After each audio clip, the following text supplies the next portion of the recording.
Hello, wrestling fans.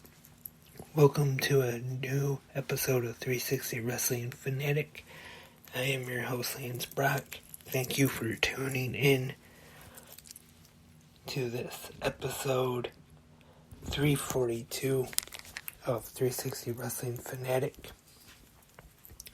And on this episode, I will be recapping WWE Friday Night Smackdown and AEW Rampage New Year's Smash.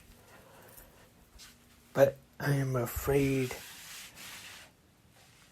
there's something I have to start off the show talking about. Sad day for the pro wrestling world, unfortunately, was the passing of Don West, who is most known for his time as a commentator for TNA / Impact, he was there from the very first show in the beginning with Mike Tenay, and for the first, I'm not sure if it was maybe a month or two, Ed Ferrara was there for a little bit, but then after that it was Don and Mike on commentary. And actually, I first saw Don West even before wrestling, before he was in TNA, and that was on the Shop at Home network. It was kind of funny because here in Michigan, there's a channel, WADL TV 38, and it was their own channel, of course, but during the late nights, usually during the weekends, they showed Shop at Home, the network, during the night. And I remember I used to sometimes stay up late and watch Shop at Home because there was this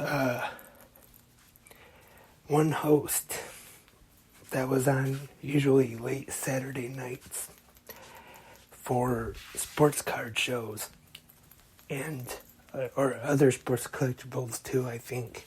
But mostly I think they had trading cards on.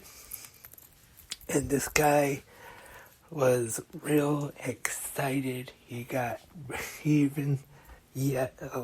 lot of times it seemed like he was yelling. He was so excited, selling these cards, baseball cards, basketball cards, there's some football cards, and might have been every sport. There might have been even hockey, NASCAR, things like that. And that host was Don West. And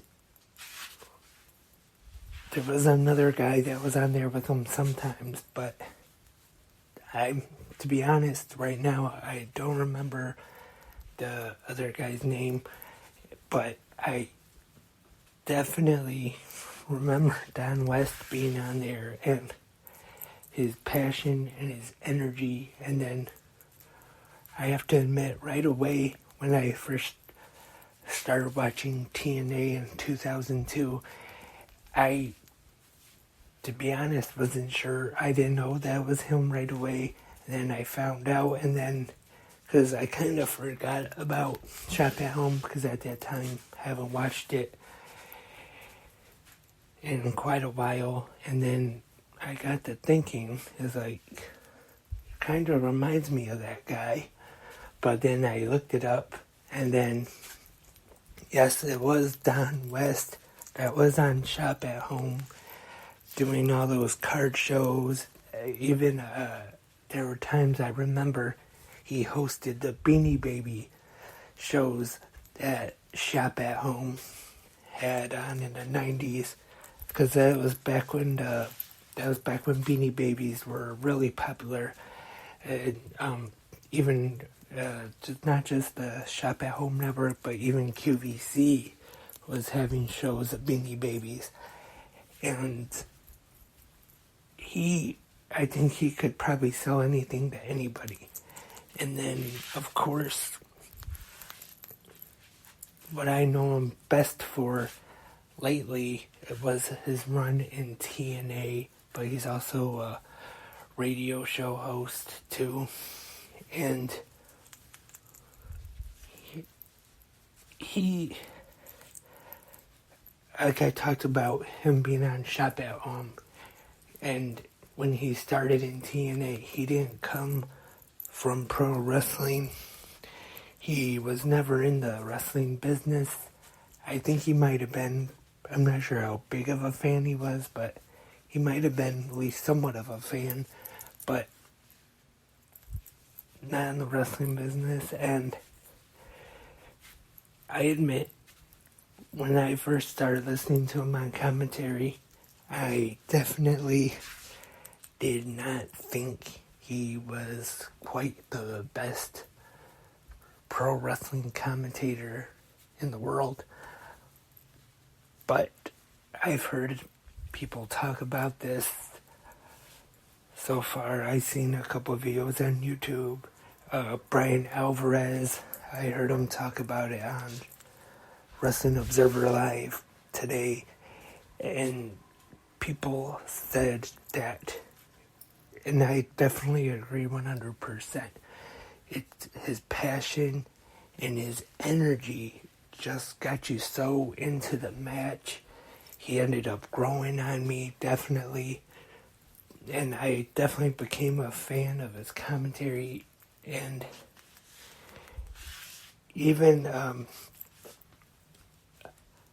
a match that's like not saying that it's a boring match, but even a match that's not like real exciting, his commentary, he could get, and you could tell it was real. His passion, it just wasn't, sometimes commentators, they're just trying to sell the match, so they act like they're getting hyped up. He was really into it, and he would make just kind of a so-so match seem excited and get you into it. And a spot in the match that actually was exciting, when there really was a big spot, he made that spot even more exciting because you could tell that he was actually excited about it, that he loved what he was calling. And one of the things that I heard him like a few times when he called, when there was a big spot, he just yells out, "You've got to be kidding me!" And the one time, I think it was 2009, I believe, TNA decided to turn him heel. And he, during the show, when they were doing that on camera, he grabbed the mic and he did a heel promo on Mike Tenay about there being a meeting with TNA management, and it was about his future there at the commentary desk. And Mike Tenay didn't say anything, didn't stick up for him or anything. He talked about them being best friends. He talked about their wives being best friends, and I have seen people talk about this, like, in the history of TNA as, like, one of the bad things, but honestly, I don't know why, because I thought he actually did cut a good heel promo, and it was almost like you could actually, like, it was real. I don't know if it actually was at the time.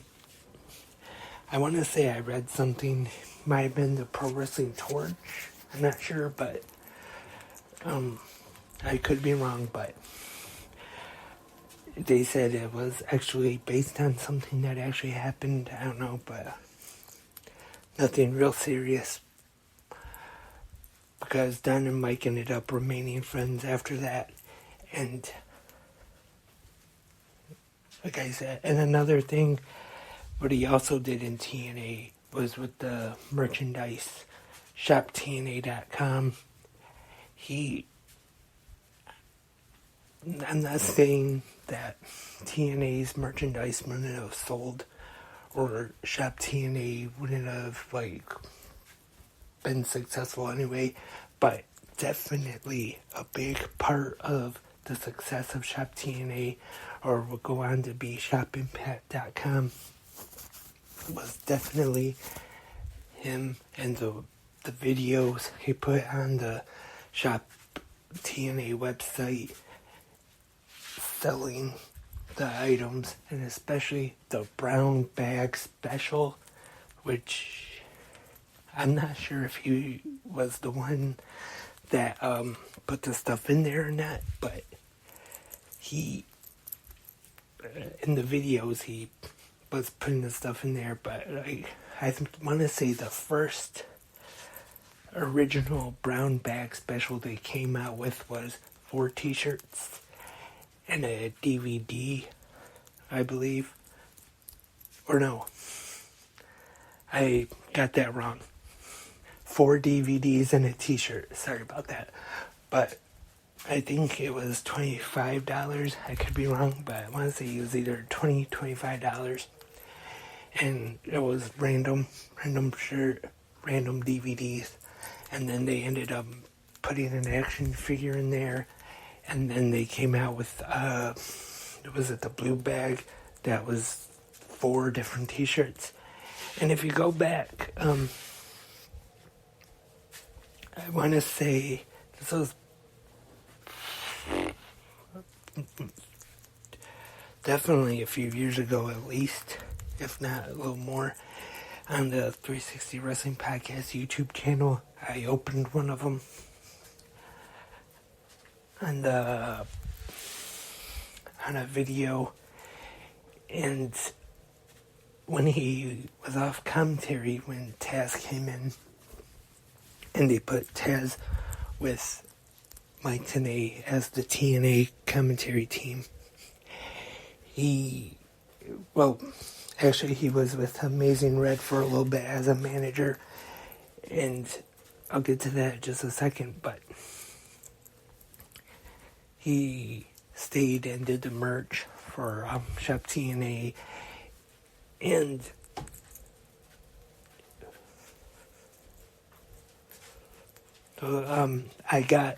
I still got the first Shop TNA brown bag that I got, and it is signed by Don West, because when they first started that, he said, I don't know if he did it right at the very beginning, but he started signing the bags, which was pretty cool too, to not only the stuff you got in the bag, but you also got it signed by Don West. And as I just mentioned a minute ago, was with Amazing Red, even when he was on commentary, and at the beginning when Red, he was there for a little bit, Don West was even when he was on commentator, like a cheerleader for Red, and you could tell that he was actually a fan of him, and he enjoyed watching Red wrestle. There was one match, I don't remember, I can't think of the match, who Red was facing in the match at the time, but Don West on commentary, I want to say he even stood up on his chair or something and started chanting for Red, Red, Red, Red, go Red, go. And like I was saying, when they took him off commentary, and they actually had him as Red's manager for a little bit, and he was just definitely will be missed. And unfortunately, 2021 that he announced that he was diagnosed with cancer, unfortunately, and he was in remission, but unfortunately it did come back. And Don West will definitely be missed, and there's been some nice tributes to him today online, and from both AEW and WWE, plus wrestlers, of course, wrestlers that are currently in Impact, and ones that are in WWE, AEW today. And before I get into the two shows on Smackdown, Michael Cole did mention on commentary Don West, which was very nice of Michael Cole to do. And also AEW Rampage, which was a taped show, but they did have a graphic at the beginning. And Impact, of course, it was on their social media.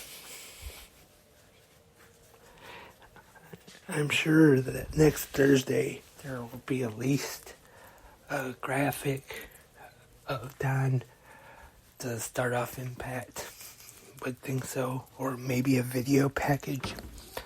I know the show is already taped, but they could add something in post-production. But his voice is, like they say, anonymous, or I'm probably saying that wrong, but synonymous maybe with the first about 10 years or so of TNA/Impact Wrestling. And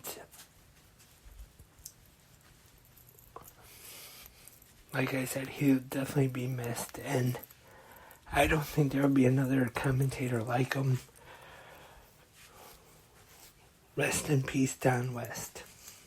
And so now let's get into Friday Night Smackdown. We start off with Bray Wyatt in the ring, and LA Knight interrupts him, and then we see Uncle Howdy make his way to the ring. He enters the ring, and then looks like he is siding with Bray Wyatt. But then he hits Wyatt with the Sister Abigail. Eli Drake, or LA Knight, at this time is confused. He don't know what's going on. He goes outside the ring, and then Uncle Howdy leaves, leaving Bray Wyatt in the ring. And